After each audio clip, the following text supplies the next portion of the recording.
Vale, tenemos un pequeño problemilla de que Marisa no ha podido venir y mientras esperamos si aparece, vamos a hablar de Kubernetes si queréis, que de eso va un poco Cloud.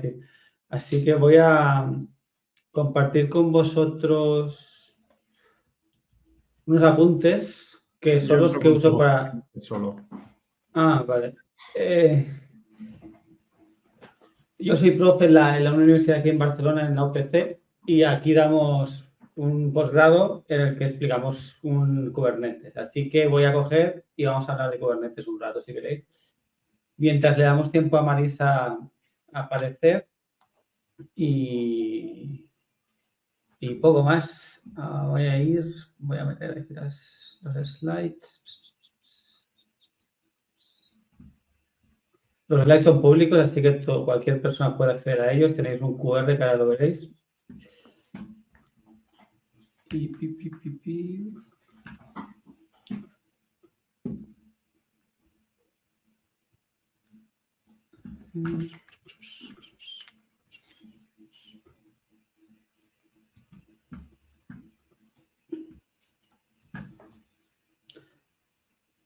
Se están subiendo los slides.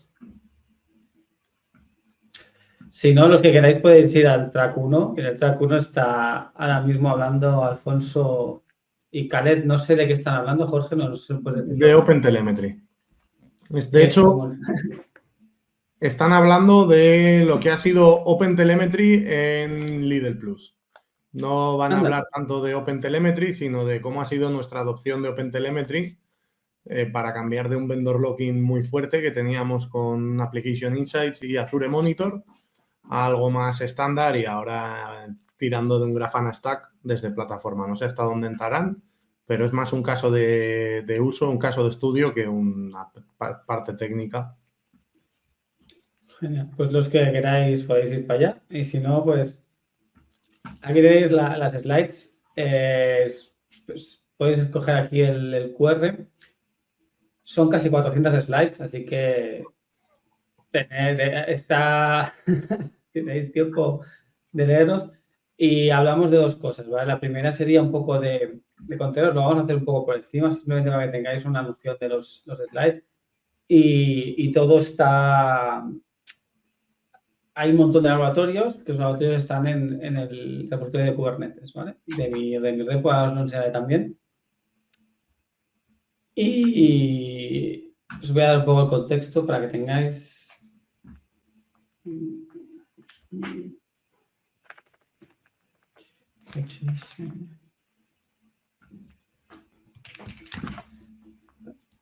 a compartir el navegador también.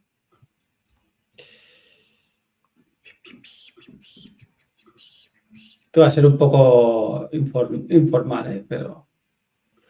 ¿Vale? Aquí tenéis, en este repositorio de aquí, tenéis un montón de laboratorios, ¿vale? Y los del curso, estos de aquí, curso. Tenéis sobre contenedores, sobre todo, y por ejemplo, contenedores, pues tenéis aquí información sobre los slides y los laboratorios, tenéis varios, ¿vale? Y este sea, por ejemplo, uno sobre qué es un contenedor. Están súper explicados. No lo he escrito yo, lo ha escrito ChatGPT, bueno, Cloud, pero el concepto está bien. O sea, el laboratorio lo he hecho yo, simplemente todo el contenido así de explicación más extra está generado por ella, pero lo hemos seguido varios años y está más de bien, ¿vale? Entonces, visto esto, vamos a ir, ¿qué es? ¿Dónde sale Kubernetes? Lo hemos visto un poco en la charla que ha hecho Fabricio sobre el KubeVirt. Hemos visto un poco de dónde venía todo esto de Kubernetes, ¿vale? Y viene un poco de la evolución que hemos visto allí, de que originalmente teníamos arquitecturas más monolíticas, teníamos un servidor tochísimo con un montón de componentes en el mismo servidor, teníamos probablemente varias aplicaciones corriendo dentro del mismo servidor y teníamos una granja de servidores que todos tenían su nombre, eran o numerados o sea, tenían servidores que tenían presencia y que solían durar años, eran servidores que estaban encendidos 24/7. ¿Qué pasa? Que cuando llega toda la oleada de microservicios, empezamos a descomponer aplicaciones en componentes más pequeños, ¿vale? Y esto nos permite un montón de cosas, ¿no? Pero también amplifica un poco la complejidad. Ya no tiene sentido tener una máquina con una aplicación que está corriendo 7 años, sino tiene sentido distribuir la carga en diferentes máquinas, donde cada máquina está más adaptada al componente que está corriendo, ¿no? Y sobre todo también donde cada componente tiene un ciclo de vida diferente, ¿vale? Este cambio de paradigma de monolito a microservicios se explota sobre todo cuando viene todo el tema de cloud y la virtualización. La virtualización la hemos visto más con Fabricio, pero bueno, el cloud es virtualización on steroids, pero eso nos permite ya no tener que gestionar máquinas que duran años, sino usar las máquinas como si fuesen recursos, como si fuesen commodities, ¿vale? Y esta transición a los microservicios pues, nos permite un montón de cosas. Que todo sea más rápido de construir. ¿Por qué? Porque tenemos componentes más pequeños que se van a construir más rápidos. Que cada componente tenga el lenguaje que mejor le encaje. ¿Sabes? No tiene que ser todo escrito en Java. No hace falta tener 2 millones de líneas de Java en un mismo código, sino que puedes tener un componente en Go, un componente en Python, puedes tener el frontend script. Mira, acaba de llegar Marisa. Y le vamos a dar, porque al final es su hueco, simplemente estamos rellenando. Así que, Marisa, déjame que te ponga aquí otra vez. Perdona. Y nada, Marisa, que estábamos haciendo tiempo mientras llegabas, así que no te preocupes. Perdona, que me he entretenido. Si quieres compartir los slides de la pantalla y te damos pie, porque si no iba a estar yo hablando 1 hora y media de Kubernetes, así que... se están cargando, justo. Vale. Pues aquí las tienes y te dejamos sola, Marisa, ¿vale? Que vaya muy bien. Cualquier cosa estoy por aquí. Gracias.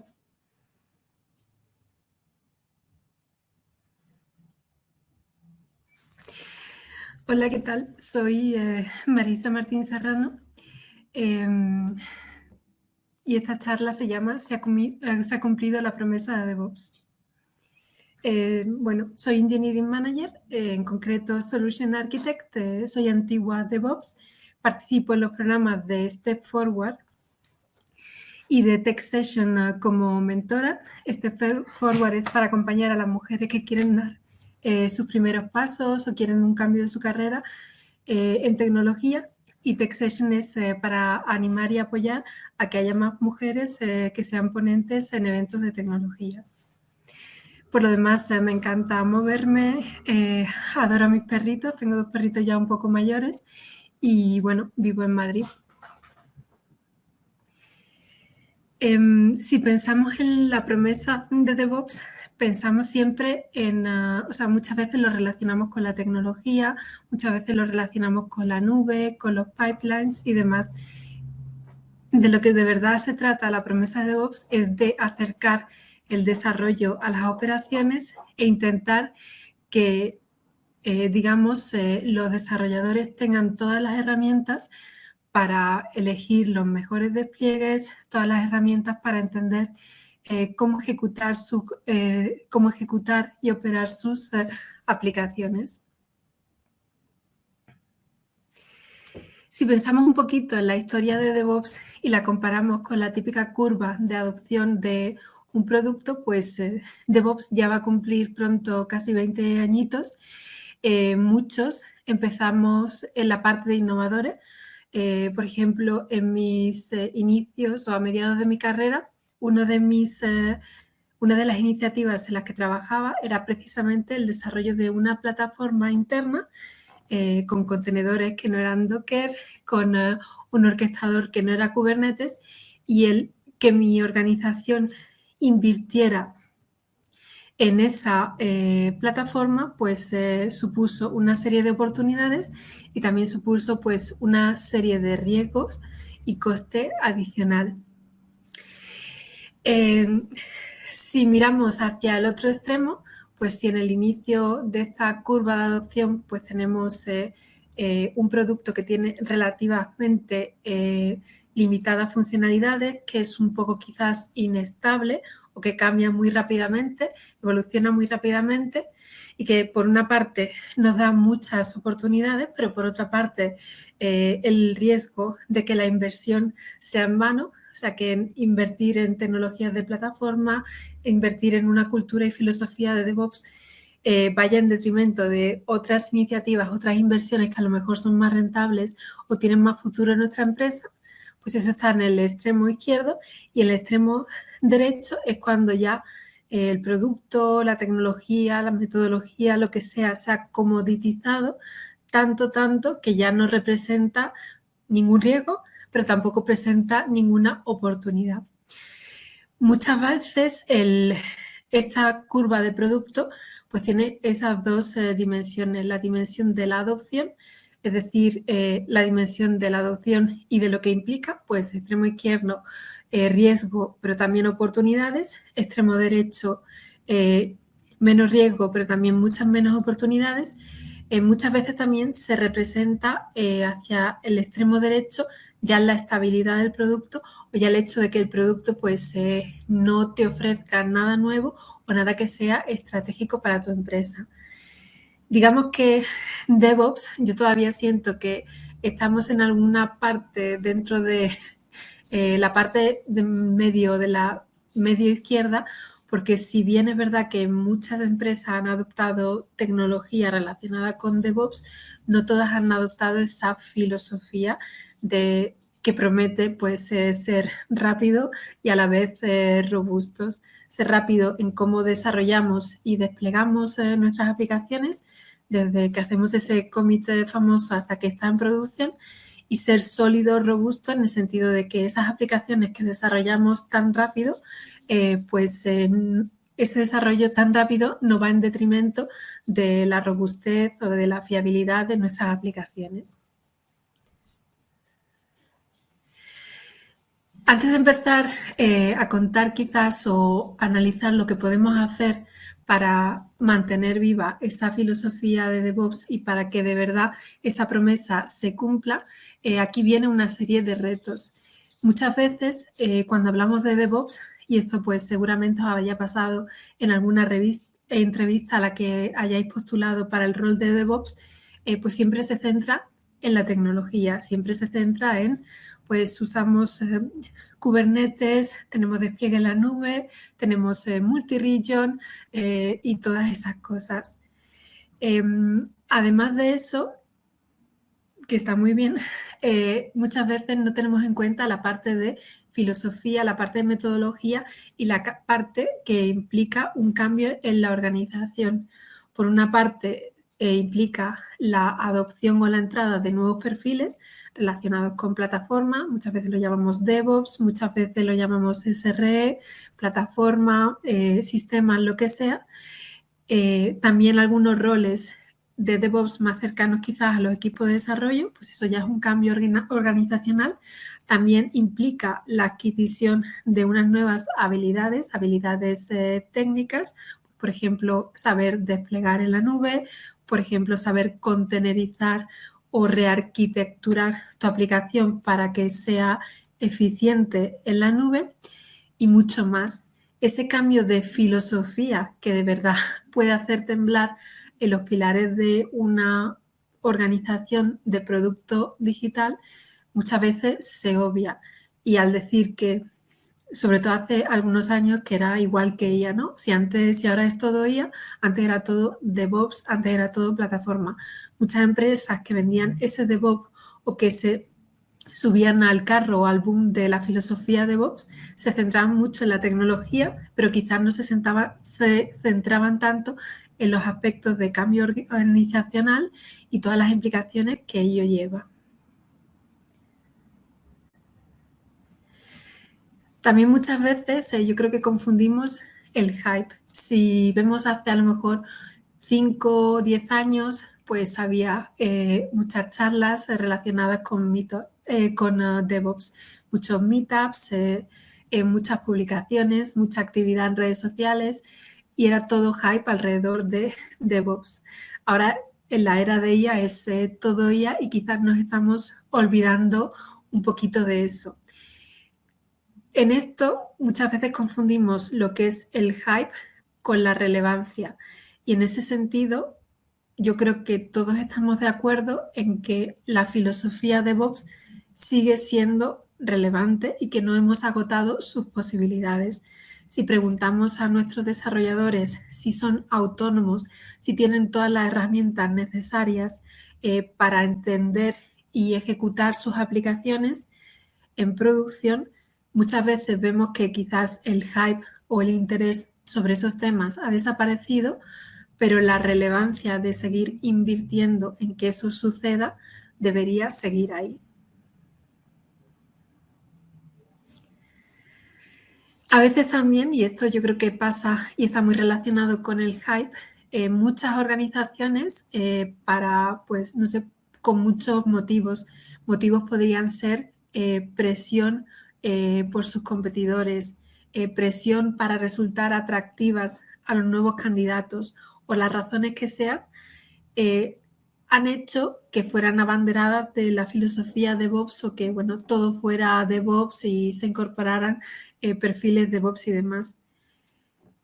En cambio, parece que como contrapartida no había esa convicción profunda de entender los beneficios y los retos que supone esta filosofía, porque de verdad es una filosofía y supone un cambio organizacional, y el entender que si no estamos convencidos o no conocemos o no hemos definido los parámetros en los que nos vamos a mover para adoptar esta nueva filosofía, muy difícilmente podamos aprovechar su máximo. Si no entendemos cómo adaptar DevOps a una organización relativamente nueva, con un producto muy reciente, una arquitectura muy reciente, y entender que eso va a ser diferente al proceso de adopción de DevOps en una empresa más grande, digamos, más histórica, con una serie de departamentos mucho más afianzados, con una serie de roles mucho más definidos,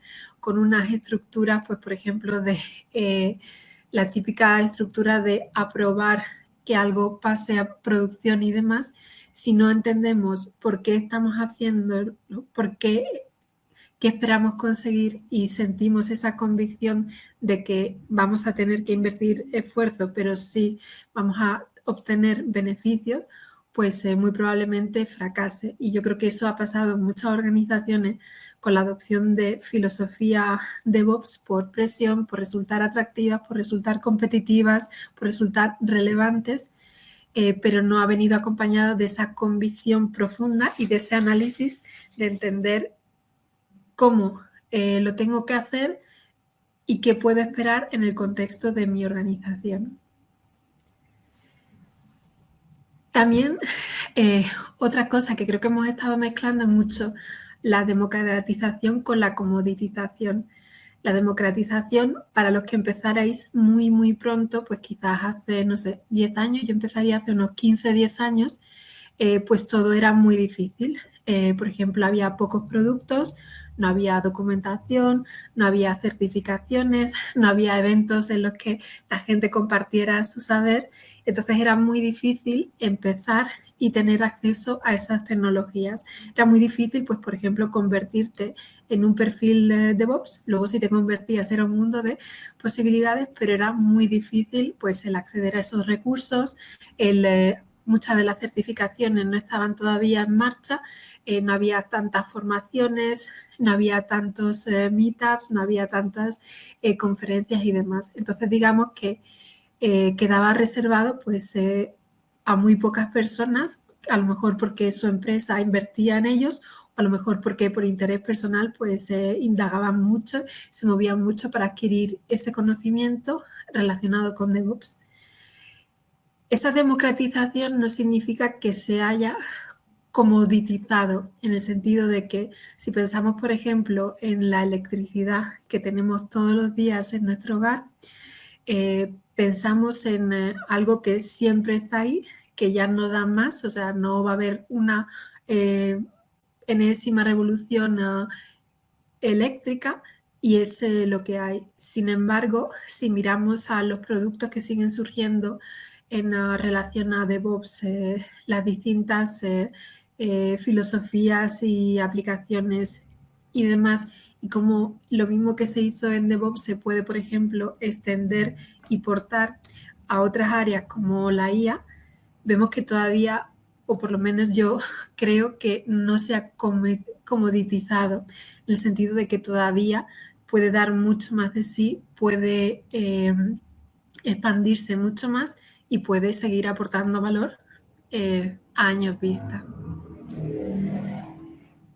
Algo que también confundimos, y yo creo que esto viene muchas veces de no centralizar el esfuerzo en adoptar y asimilar todo lo que es DevOps dentro de las organizaciones, es que si bien hemos adoptado parte o hemos adoptado la tecnología relacionada, pues pipeline, nubes, herramientas y demás, no hemos llegado a la realización del potencial porque no hemos hecho ese ejercicio de entender qué es lo relevante para nuestra organización y cómo vamos a adoptarla. O sea, si queremos que DevOps tenga éxito en una organización, tenemos que analizar las características de esa organización, de su mercado, de sus competidores, las distintas estructuras organizacionales, las iniciativas que se lanzaron antes y fracasaron.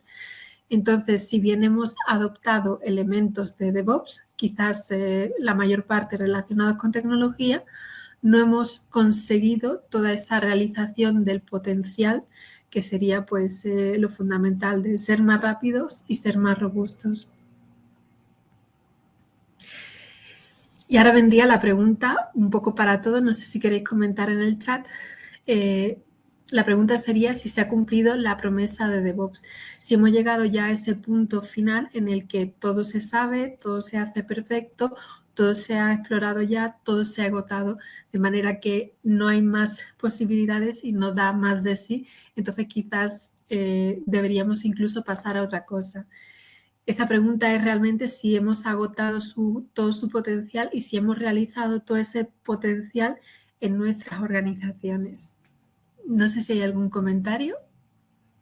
No. Vale, pues aquí vendría un poco el reto. Desde los distintos roles que se expresan aquí, se detallan aquí, la pregunta sería, ¿qué puedo hacer yo para que se cumpla esta promesa de DevOps? ¿Qué puedo hacer yo desde DevOps, plataforma, Ops, sistemas o como se llame en vuestra organización? ¿Qué puedo hacer yo como un desarrollador? ¿Qué puedo hacer yo como un jefe de producto de plataforma? ¿O qué puedo hacer yo desde el C-Level Management?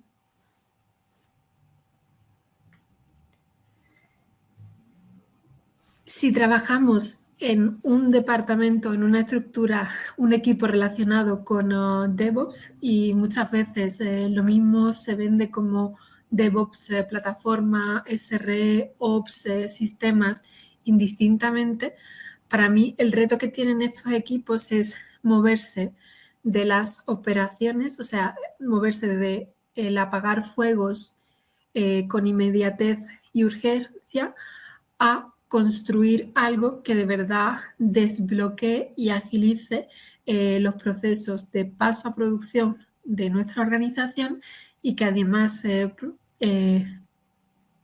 proporcione las herramientas para que todo lo que se despliega a producción pues sea fiable, sea robusto, etcétera, etcétera. Entonces, desde estos equipos, ¿qué puedo hacer yo para desligarme de la inmediatez de las operaciones y de la continua urgencia a poder desarrollar algo sólido que de verdad aporte valor a los desarrolladores y a mi empresa en términos de agilidad y robustez?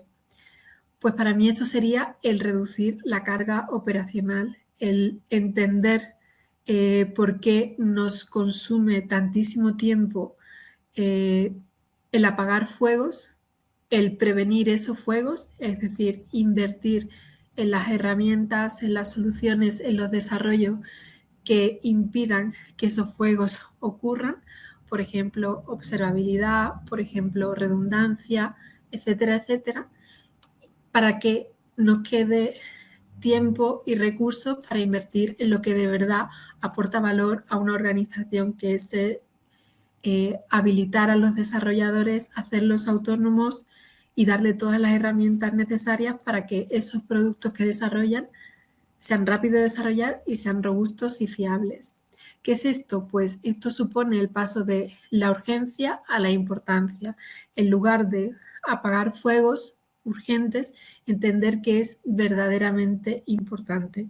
¿Qué podemos hacer en este sentido? Pues definir SLAs y SLOs.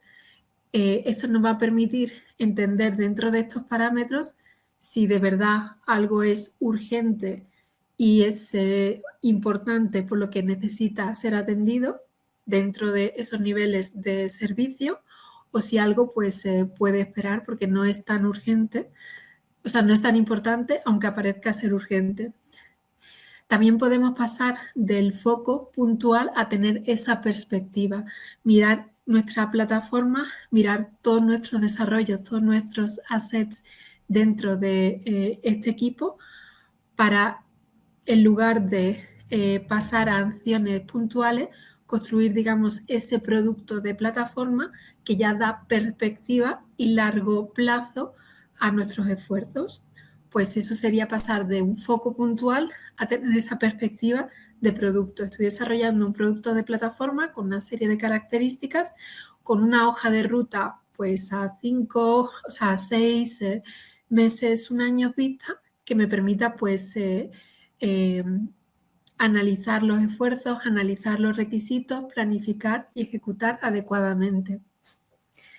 También supone el paso del soporte a los usuarios finales y a los desarrolladores, así como a otras partes de nuestra organización, pasar de ese soporte a darles autonomía, a darles, primero, reducir todas las incidencias, reducir toda la carga para que solo lo relevante les llegue, y por otra parte, dotarles de herramientas y conocimientos para que sean absolutamente o autónomos en la medida de lo posible. También algo que creo que debemos hacer un poquito mejor es dejar de ser el comodín, el go-to team cada vez que hay una urgencia o cada vez que algo va mal, y que se nos tenga en cuenta en las grandes conversaciones. ¿Cuáles son las grandes conversaciones? Pues, por ejemplo, las conversaciones de arquitectura, las conversaciones de estrategia, de tecnología. Siempre pongo el ejemplo de expansión global, y esto está basado en hechos reales. En una de las empresas para que la trabajaba, en sus planes estratégicos tenían esa expansión global. Sin embargo, desde el equipo de plataforma no teníamos nada en nuestra hoja de ruta, en nuestras actividades, en nuestra planificación, que dijera que teníamos que habilitar ese tipo de despliegues globales. Pues eso era porque, digamos, no nos tenían en cuenta, no nos veían como una pieza clave en el éxito de la organización y en el éxito de nuestros productos. Entonces, pues eso también es parte de nuestro esfuerzo, parte del esfuerzo de nuestros managers directos, decir, demostrar el valor que entregamos y explicar por qué somos una pieza clave en la estrategia tecnológica de una organización. También debemos quizás expandirnos, ¿no? Ver dónde tenemos que ampliar el rango de productos o recetas de arquitectura a las que damos soporte, y también la profundidad. Un ejemplo para esto sería, por ejemplo, las bases de datos. Cuando siempre hablábamos de sí, podemos desplegar un entorno automáticamente con un clic, ¿no? El famosísimo One Click Project. Pues muchas veces, no sé, la letra pequeña era sí, menos la base de datos y los datos de prueba. Pues eso sería añadirle un poco más de profundidad a nuestro portfolio de productos y servicios. También podemos ser los, digamos, defensores de la madurez, la rapidez y la solidez, intentando que cada vez todo lo que se desarrolle de un mejor modo, orientado a cómo se va a mantener up and running en producción, con una rapidez que vendrá dada pues, por muchos factores, pipelines robustos y ágiles, uno de ellos, y con una solidez que vendrá determinada por la calidad de la arquitectura de nuestros despliegues y también por el uso de herramientas tan claves como las de observabilidad, alerting and monitoring y demás. También podemos ser los defensores de filosofía como GreenOps y FinOps, que defienden el uso más responsable y más eficiente de la nube. En este sentido, pues algo muy importante es quizás presentar a nuestros equipos de producto, a nuestro equipo de desarrollo, los costes en relación a los beneficios que otorga o que genera ese producto. El dar esa visibilidad es uno de los primeros pasos que se recomienda tanto en GreenOps como FinOps, visibilidad de los costes por producto, por feature, etcétera, etcétera. Y también pues tenemos que ser el motor, los impulsores, los catalistas de DevOps en nuestra organización. Y ahora bien, yo soy desarrollador. ¿Qué puedo hacer para impulsar la filosofía de DevOps, para hacer que tenga éxito y se cumpla su valor? Pues algo que, no sé, hemos oído hablar de test-driven development, domain-driven development, pero muy pocas veces cuando diseñamos o cuando desarrollamos nuestro producto digital tenemos en cuenta ese aspecto de operación. Un ejercicio que suelo hacer ahora como arquitecta y que ya hacía antes como desarrolladora es, por ejemplo, cuando estamos diseñando una solución y tenemos varias posibilidades, es poner a prueba, aunque sea pues sobre papel, cómo esta solución o cómo estas distintas alternativas para la solución se van a comportar en términos de requisitos no funcionales que están ligados a operaciones. Por ejemplo, el pensar, si yo decido poner una funcionalidad, desarrollarla como parte de un servicio existente o si decido desarrollarla como un servicio totalmente nuevo. ¿Cuáles son las implicaciones en términos de, por ejemplo, observabilidad?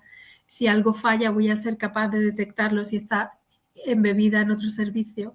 ¿Cuáles son las implicaciones en términos de performance? ¿Cuáles son las implicaciones en términos de estabilidad? El pensar para cada uno de nuestros desarrollos, para cada uno de nuestros diseños de arquitectura y demás, cuáles van a ser las implicaciones de las distintas alternativas y el empezar de verdad a diseñar y desarrollar pensando en cómo voy a desplegar esa solución, pensando en cómo voy a ejecutar esa solución en producción, qué fallos puede tener, cómo va a ser un impedimento para, por ejemplo, un despliegue global, cómo va a ser un impedimento su arquitectura, por ejemplo, para su resiliencia, cómo va a impactarla y demás. El tener desde mi punto de vista de desarrollador esa mentalidad de pensar en operaciones también, no solo en funcionalidad, no solo en arquitectura, sino de verdad pensar para cada desarrollo, para cada arquitectura, para cada producto que diseño y desarrollo, cómo se va a comportar en operación, en producción, es igual de importante. También como desarrollador, por supuesto, es interesante que adquiera las habilidades necesarias para tener éxito en todo lo relacionado con DevOps dentro de mi organización. Pues, por ejemplo, que aprenda cómo funcionan las pipelines, por ejemplo, que entienda cómo es la arquitectura en la nube de mi organización y sus implicaciones en mi producto también es importante. Pero ese pensar también en operaciones cuando diseño un producto es fundamental y muchas veces, o yo pocas veces lo he visto como parte de ese ejercicio de diseño o desarrollo. Si tengo un rol de Product Owner o Product Manager dentro de plataforma, que cada vez hay más, también llamado Technical Product Manager, ¿qué puedo hacer para que realizar todo el potencial de DevOps en mi organización? Pues puedo tener esa hoja de ruta para mi producto de plataforma, que más que un producto es un ecosistema de muchos productos. Puedo compartirla con los distintos equipos de desarrolladores y esa hoja de ruta tiene que estar alineada con los objetivos y las estrategias de negocio y de producto. Pues aquí sería otra vez el ejemplo de expansión global. En esa hoja de ruta tendrá que haber algo que indique despliegues globales. También tengo que cuidar la experiencia del desarrollador. Los desarrolladores pues también son personitas con sus preferencias, con sus necesidades de usabilidad, con su curva de aprendizaje para entender cómo funcionan nuestros productos de plataforma, cómo funcionan las pipelines, cómo son los despliegues, qué herramientas tienen para optimizar, operar sus productos, etcétera, etcétera. también tengo que tener esas métricas relacionadas con la adopción y el éxito de mi producto de plataforma. Esto me va a permitir pues saber lo que está pasando y entender qué dificultades tienen mis usuarios, en este caso desarrolladores, en la adopción de mi plataforma.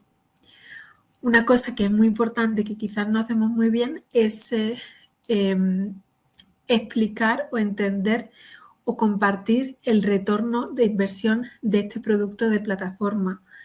Lo podemos hacer a nivel de toda la organización, pero lo interesante y lo que promueven metodologías como FinOps es que por cada unidad que sea relevante para el producto, sea relevante para la organización, entender cuál es la inversión, no solo los gastos de la nube, sino también la inversión que están haciendo los equipos de desarrollo, pues por ejemplo las horas que se gastan en operaciones, por ejemplo hay un bug en producción, cuánto se tarda en resolverlo, las horas que se tardan en hacer las actualizaciones, en pasarse a la nueva versión de nuestro producto de plataforma, las horas que se tardan en adoptar nuestros productos y demás. Entonces, con todos esos, digamos, gastos de recursos, de tiempo, hacer el cálculo del valor que se le está devolviendo a los desarrolladores, a los equipos de producto y a la organización. Y algo que también tenemos que hacer es, digamos, ser un poco los DevOps advocate, ¿no? Intentar, en la medida de lo posible, compartir el valor de DevOps, ayudar a los distintos equipos, a los distintos usuarios a que adopten nuestra plataforma, recoger su feedback de manera que ese producto de plataforma que estamos construyendo y madurando sirva de verdad a los distintos equipos de desarrollo, distintos equipos de producto y a la organización final. Y desde el C-Level, ¿qué puedo hacer? ¿Qué podrán hacer para que la filosofía de DevOps tenga éxito? Pues aquí sería alinear muy bien y compartir muy bien la estrategia de negocio y tecnología y exigir o asegurarte de que esté ligada o alineada con la estrategia de plataforma, con la estrategia de DevOps en nuestra organización. Otro punto importante es entender cómo el estado actual de DevOps y el estado actual lo podemos dividir en nivel de adopción de prácticas y herramientas, por ejemplo, nivel de adopción de según qué tecnologías, el feedback que se da y demás, cómo todo eso está ayudando, catalizando el éxito de nuestra organización y de nuestros productos digitales, o por el contrario, lo está bloqueando. Si tenemos, digamos, pipelines que se rompen frecuentemente, pues nuestra estrategia de DevOps está más bien bloqueando. Si pasa algo en producción y no tenemos las herramientas para que se autorrecupere o para por lo menos entender, tener la visibilidad sobre lo que está pasando, pues más que desbloquear, o sea, más que catalizar, estamos bloqueando. El intentar entender desde el punto de vista, desde un nivel o una perspectiva más alta de negocio y tecnología, lo que está pasando con DevOps, si de verdad es una ayuda o es un bloqueo, es importante y es, digamos, un ejercicio también para el C-Level. No despreocuparse de eso, sino entender que si todo funciona bien, esto de verdad es un catalizador, pero si no se hace la inversión necesaria o se hace la inversión en las partes que no son, pues actúa más que un bloqueador. Y por eso muchas veces hemos escuchado que antes de la nube, antes de los pipelines automatizados, pues todo el mundo iba más rápido y todos eran mucho más felices, sobre todo los desarrolladores. Otra cosa que es importante es hacer el challenge, intentar desafiar el ROI de nuestra plataforma. Muchas veces se hacen inversiones, por ejemplo, en rearquitectura, en plataforma, en herramientas y demás, pero pocas veces se calcula el valor que devuelve. Otra manera de ver esto sería, si, por ejemplo, en nuestra organización hubo en algún momento la típica iniciativa de rearquitectura, replataforma o modernización, que sería pasar de una arquitectura típica de monolitos a una arquitectura basada en microservicios, orientada a eventos y demás, que viene acompañada de una plataforma, pues típicamente containerizada, con pipelines automáticos que se ejecutan en Kubernetes y demás. El mirar siempre desde esa perspectiva, desde el retorno de inversión, qué estamos haciendo más y cómo esas iniciativas de modernización, replataforming o como se llaman en vuestra organización, quizás deban tener más prioridad que a lo mejor otras iniciativas cuando se ve desde esta óptica del gasto que estamos teniendo por tener dos arquitecturas distintas, algunas veces sincronizadas, en lugar de movernos a la arquitectura final con la plataforma final, pues todo eso te lo puede dar la lente de la ROI. Y hasta aquí la charla, perdón por el retraso, y bueno, si tenéis cualquier pregunta, cualquier feedback, encantada. También os cuento que por aquí tenéis otras charlas y los enlaces a LinkedIn y a las iniciativas de las que soy parte. Muchísimas gracias. ¿Preguntas? Vale, pues tenemos una pregunta de Cristian que dice tal: considerando que muchas empresas están construyendo una cultura de DevOps, ¿cómo sabemos que tenemos ya una cultura de DevOps o si nos falta un camino? ¿Hay algún tipo de forma de medirlo, de saber cómo se valora, en qué punto estás? Sí, hay una herramienta que se llama el DevOps Assessment, que la compartiré como un comentario en YouTube, que es muy interesante porque no solo tiene en cuenta los dos aspectos de rapidez y, digamos, robustez o fiabilidad, sino que también tiene en cuenta otros aspectos que tienen que ver con la arquitectura que estamos teniendo, con las dependencias entre los equipos y demás. Es una herramienta totalmente gratuita. Si haces la primera parte del assessment, pues te dice en qué cuadrante estás, si eres líder o no. Y si luego sigues un poquito más las distintas fases del assessment, te da muy buenas recomendaciones basadas en tu respuesta. Por ejemplo, si tus equipos tienen dependencias entre ellos, muy posiblemente tu arquitectura esté acoplada. La recomendación sería, pues quizás no invertir más en pipelines y demás, sino la recomendación sería intentar dividir, modularizar tu arquitectura. Se llama DevOps Assessment y lo comparto por YouTube. Y está muy bien porque tiene en cuenta aspectos muy técnicos de plataforma DevOps, pero también otros aspectos como relacionados con la arquitectura o con la organización de la empresa. Vale, y yo tengo una pregunta: ¿cómo, cuando tienes varios equipos, cuando tienes equipos de, por ejemplo, tienes una plataforma que está formada por 20 componentes y esos 20 componentes interactúan entre ellos entre un clúster de producción, ¿vale? ¿Cómo aplicas el DevOps cuando hay un grupo entre medio que suelen ser los SREs, los Site Reliability Engineers, que están en medio entre la plataforma y los developers? Cuando hay diferentes agentes, está el developer que hace el componente, cada componente tiene un grupo de developers, pueden haber DevOps en la parte de desarrollo y tal, pero cuando llegamos a niveles de producción, hay un equipo en medio, que es el SRE, que impide no como completar la parte Ops del rol de DevOps.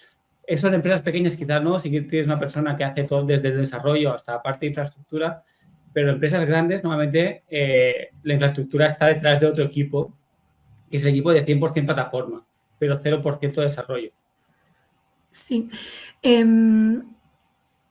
Y no está mal, o sea, hay también como una metodología que es el Team Topologies, y el Team Topologies sí que especifica esos equipos, digamos, que son habilitadores y demás. O sea, hay una parte, o sea, la parte de los equipos de plataforma OSR, si tienen una misión muy clara, que es como construir la base, los cimientos de lo que es la plataforma, pues sería la parte de infraestructura como código, algo relacionado con la seguridad, algo relacionado con la observabilidad, pues imaginas que esos serían como los cimientos de la casa.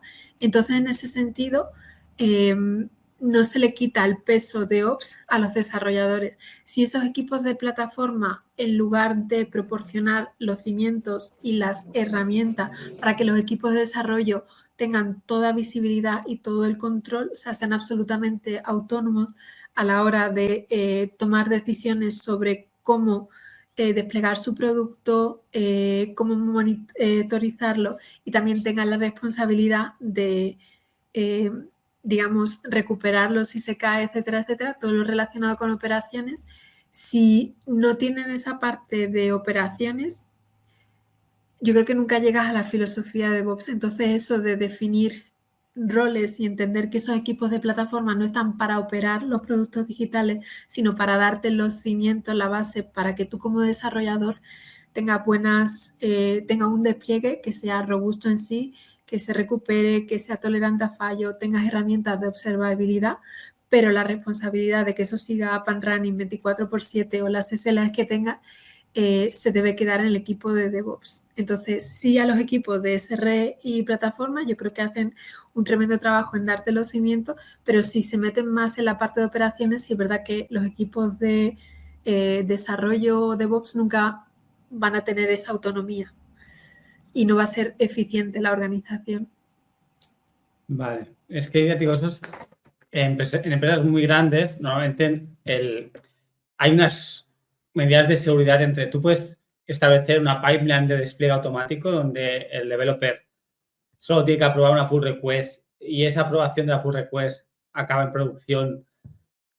Pero toda la parte de operaciones lo ha hecho el equipo de SRE. El equipo de desarrollo tiene un control sobre lo que despliega. Él puede hacer un rollback, puede hacer todo esto de forma autónoma, pero la parte de operaciones es automatizada y la automatiza otro equipo. O sea, ellos tienen ese poder, pero no tienen ni la responsabilidad técnica de implementar la automatización, ni tampoco si hay un problema de plataforma que afecta a diferentes componentes, también no es su responsabilidad, ¿no? Su responsabilidad simplemente es validar que una versión, por ejemplo, nueva puede ir a producción y si ven que no, porque las métricas, por la observabilidad, por los datos, por lo que sea, por las alertas, tener la capacidad de hacer un rollback y dibujarlo. Pero todo lo que es la parte de automatización, ellos no tienen control sobre ella, la tiene el equipo de plataforma, por esta manera. Entonces, no sé si eso sigue siendo DevOps o ahí, al no gestionarlo ellos, han perdido un poco de... O sea, para mí es, digamos, o sea, para mí la parte de plataforma es como la evolución de lo que antes era sistemas. Si antes sistemas, pues todo se construía a mano, ahora la parte de, o sea, lo que llevan los equipos de plataforma es una plataforma, una infraestructura que está desplegada como código, que tiene una serie de pipelines de herramientas, etcétera, etcétera. Pero sí es verdad que, y en esto, o sea, sí he notado en algunas organizaciones que la rigidez de los equipos de plataforma o el corte entre esto somos nosotros y esto sois vosotros, sí que no, o sea, sí que no ayuda a que productos digitales se ejecuten en una arquitectura y en un despliegue que es óptimo, porque los equipos de plataforma quizás no dan todos los sabores que necesitaríamos para o sea, para soportar nuestro producto digital. Pues, por ejemplo, puedes desplegar en un servidor o puedes desplegar en un contenedor, no puedes más. Pero yo quizás necesito algo que sea más como un function o un lambda, que se ejecute pues con un evento. Entonces, para mí lo importante es como acercar esos dos equipos y entender que, en cierto modo, los desarrolladores son como los clientes, los usuarios del equipo de plataforma. Y la responsabilidad del equipo de plataforma está en entender en qué se necesitaría, o sea, qué necesitarían nuestros desarrolladores para que sus aplicaciones, para cualquier cosa que desarrollen, vaya bien en producción en términos de herramientas, en términos de tipo de despliegue, en términos de arquitecturas a las que van a dar soporte y demás, pero quizás no acaparar la parte de operaciones. Claro, ya te estoy hablando ya de cómo yo soy SRE, yo soy ingeniero de plataforma en mi empresa. Entiendo la flexibilidad que proporciona eso, pero, por ejemplo, tú imagínate que esta es una empresa con 10.000 empleados y de estas empresas, pues a lo mejor hay 500 equipos de desarrollo y cada uno gestiona un producto diferente. Es poco viable que cada equipo tenga plena libertad en qué va a usar, cómo va a usar, ¿me entiendes? ¿Por qué? Porque al final también necesitas tener, eso, tienes 500 equipos trabajando, necesitas tener un poco de arquitectura estándar o un framework a los que los developers se tienen que adaptar un poco, decir, vale, tú puedes usar la última tecnología, por decirlo de una manera, pero un entorno productivo debería tener estas cosas y no poder tener, ya te digo, para cada aplicación una arquitectura completamente diferente. Estoy llegando al extremo, por supuesto, pero no podemos, una empresa grande no puede permitirse, por decirlo de una manera, que 500 equipos tengan 500 arquitecturas completamente diferentes, porque eso al final es muy difícil de gestionar en global. No sé si me explico un poco la... Sí, y para eso, o sea, entiendo la pregunta. O sea, para eso algo que creo que se tiene que hacer a nivel de organización y que se tiene que renovar es el gobierno de las arquitecturas y el gobierno de la plataforma, en el sentido de que como organización tiene que haber como una serie de, o sea, una pila tecnológica soportada con distintos sabores.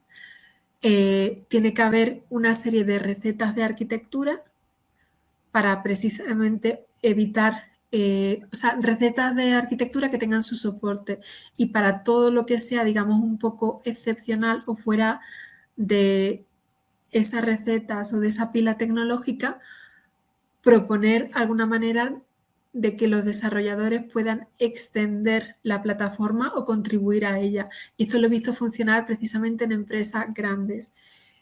Nosotros te damos soporte si quieres, pues según qué productos de IA, si quieres funciones, servidores o contenedores en Kubernetes.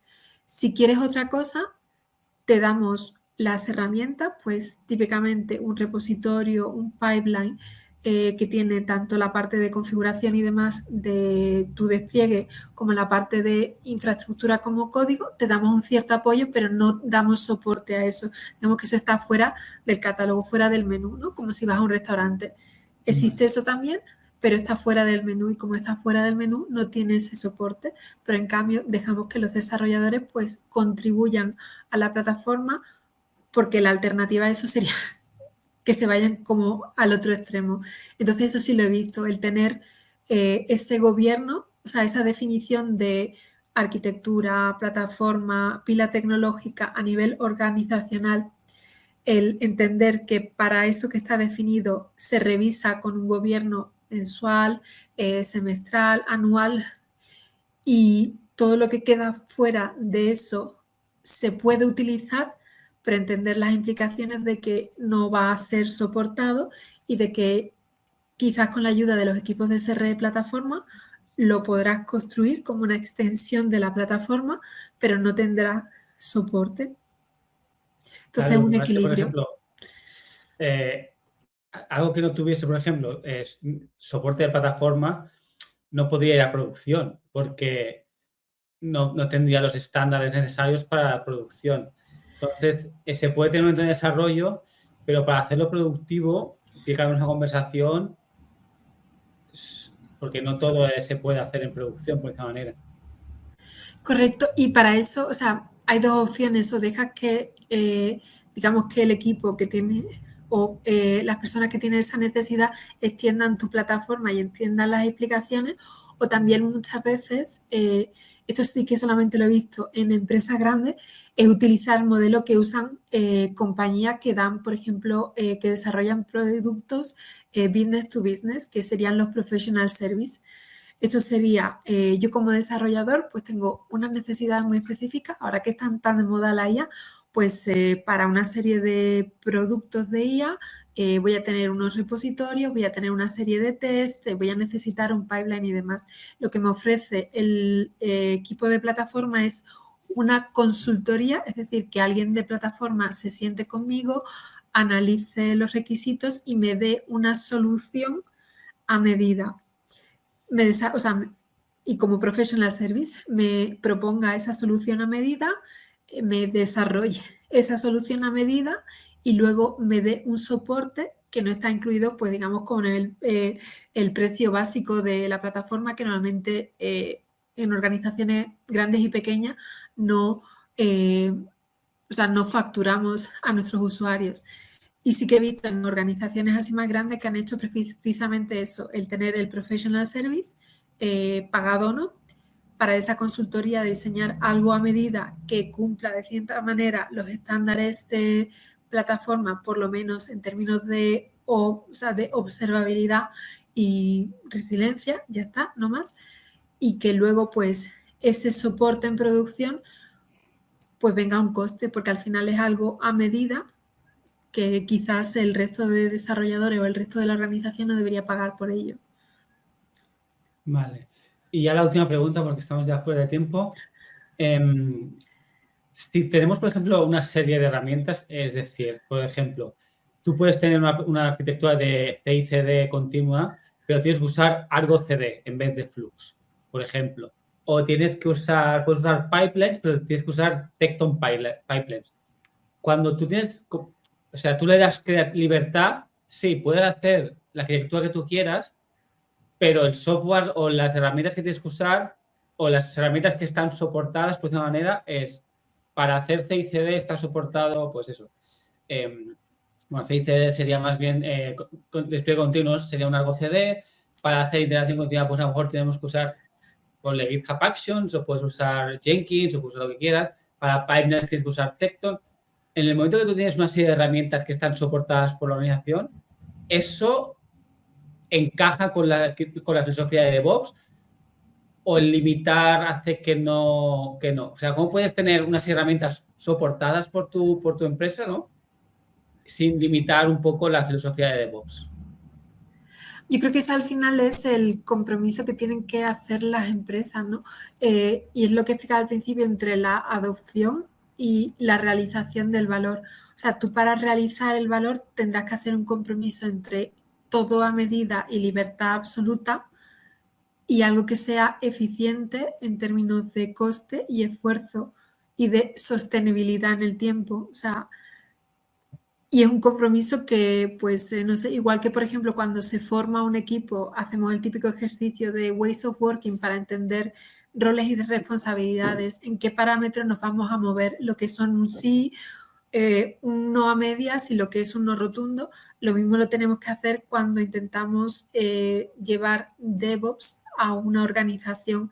El entender, pues, primero hacer el análisis de lo que somos y dónde estamos, el definir unas expectativas claras y el definir esos límites. O sea, y esos límites yo creo que dependen mucho de la organización, de la cultura, de su tamaño, de, por ejemplo, el entorno, el sector en el que esté. No puedes pensar, por ejemplo, en todo lo que esté relacionado con safety, finanzas y demás, esperar que vayas a tener esa libertad de sabores que puedas tener en una startup que se dedica, pues, por ejemplo, a la parte de redes sociales. O sea, el entender tu contexto, el entender y el ser sincero y honesto con tu organización, con las tramas culturales y demás que vas a tener, el poner unas expectativas realistas de lo que quieres conseguir con esta adopción de la filosofía de DevOps y el entender los compromisos y los límites, para mí es la clave del éxito. Y eso de la filosofía de DevOps, yo creo que al final cada organización va a tener su filosofía de DevOps. Muchas de ellas igual erróneas, porque igual podrían empujar un poquito más o podrían quedarse un poquito más atrás dependiendo de su sector, de su cultura, del tipo de organización y demás. Pero es, yo creo que un ejercicio que se tiene que hacer organización por organización. Y habrá organizaciones en las que esa libertad absoluta pues simplemente no sea eficiente, no sea posible, no sea sostenible en el tiempo. Vale, creo que has cubierto un poco el caso básico de una empresa grande, ¿no? O sea, que es esta situación donde tienes que hacer este trade-off entre flexibilidad, pero con estándares, DevOps, libertad, para que puedas ser creativo, pero sin crear una cosa muy específica para cada grupo y que haya un poco de homogeneidad. Pues muchas gracias, Marisa, por... Sí, porque nosotros y también está el otro que es, o sea, y el otro extremo sería la típica empresa que se llama Startup Scale Up, que es, si has empezado en una startup, en un momento de tu vida vas a tener que parar, reflexionar y ver qué te llevas a la fase de scale up, porque quizás las decisiones que hicieras para crecer, pues ya no te valgan para mantenerte en el tiempo para sobrevivir. Vale. Sí, al final ya te digo, y de hecho lo que hemos visto también nosotros, al menos en nuestro, que mucha gente entra en una empresa grande, y de hecho he tenido algún compañero que ha entrado en Red Hat, ha estado un tiempo aquí, pero han tenido esa necesidad más de startup, más de inventar, más de crear, más de esto, se han ido a startup unos años como de excedencia, han probado la libertad esa, han roto cosas 1000 veces y luego se han cansado, han vuelto a Red Hat y decir, vale, vamos a seguir con lo estable, serio, porque al final es eso. En una startup te puedes permitir fallar rápido, pero cuando tienes una plataforma muy grande, donde tienes cientos de miles de peticiones al segundo, o sea, donde no puedes tener esa libertad, ni tener una rigidez un poco por decir una manera. Y lo mismo también es que un developer difícilmente va a tener el mismo conocimiento técnico que alguien dedicado exclusivamente a la plataforma, porque son Correcto. ámbitos muy diferentes. Igual que una plataforma no va a saber desarrollar como un developer, el rol de DevOps sí que creo que encaja en este tipo de empresas más pequeñas, más startups, más creativas, pero en el momento que te vas a un entorno más grande, es muy difícil cubrir todas las necesidades tanto de plataforma como de desarrollo, como de seguridad, de vulnerabilidades, de CI, porque son demasiados palos que no puedes cubrir. Eso es mi teoría. Incluso en una startup va a llegar ese momento de inflexión de decir, si no me paro ahora, reviso cómo estoy haciendo las cosas y reduzco, intento ser eficaz, sostenible, quizás, no sé, todo lo que me ha ayudado a crecer me va a ayudar a fracasar y dejar de existir.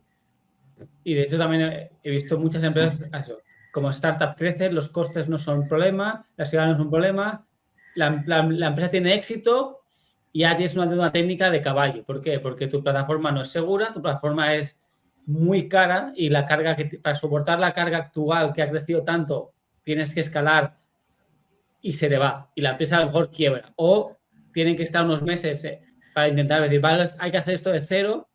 Y, o sea, es un error que se suele cometer cuando tienes esta mentalidad un poco más creativa. Es decir, creatividad sí, pero con un poco de mentalidad de que esto tiene que escalar en algún momento y cuando escale no puede ser un problema, porque si no, todo lo que hemos ganado con esta flexibilidad lo perderemos cuando no se pueda correr en un entorno real, por otra manera. Correcto. Y el introducir como esos mecanismos de gobierno, incluso si eres una startup joven, el entender, pues eso, definir cuál es nuestra pila tecnológica, nuestras herramientas, nuestras arquitecturas, nuestras recetas, etcétera, desde temprano. Y los costes asociados y demás, y el retorno de inversión. Todo eso, intentar hacerlo cuanto antes, sea grande o sea pequeño. Pues muchas gracias por la charla y por el debate, porque al final yo te digo, eso es una cosa que yo he sido DevOps, he sido Platform Engineer, he sido SRE, he pasado por todos los nombres, como tú has dicho, he pasado por todas las etiquetas y al final es etiquetas, pero es una mentalidad, la mentalidad es la misma, es hacer un poco de todo y no quedarse solo en el desarrollo, no quedarse solo en la parte de operaciones, sino intentar hacer un poco de todo y luego centrarte en lo que más te interesa. O sea, si te interesa más plataforma, pues céntrate en plataforma, pero con todo el background de haber sido developer. Lo mismo, si te gusta más developer, céntrate en desarrollo, pero teniendo un poco la mentalidad de decir, vale, esto llegó a algún sitio y teniendo los conceptos de plataforma para decir, vale, el código tiene que ser eficiente para la plataforma donde hay que correr, ¿no?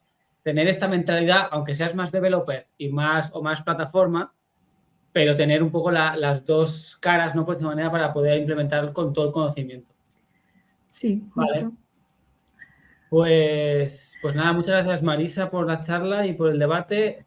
Aquí tenéis los QRs y nada, para los demás nos vemos mañana a la misma hora que a las 4 y seguiremos con esto. Pues nada, Marisa, hasta luego y a los demás, Gracias. hasta mañana.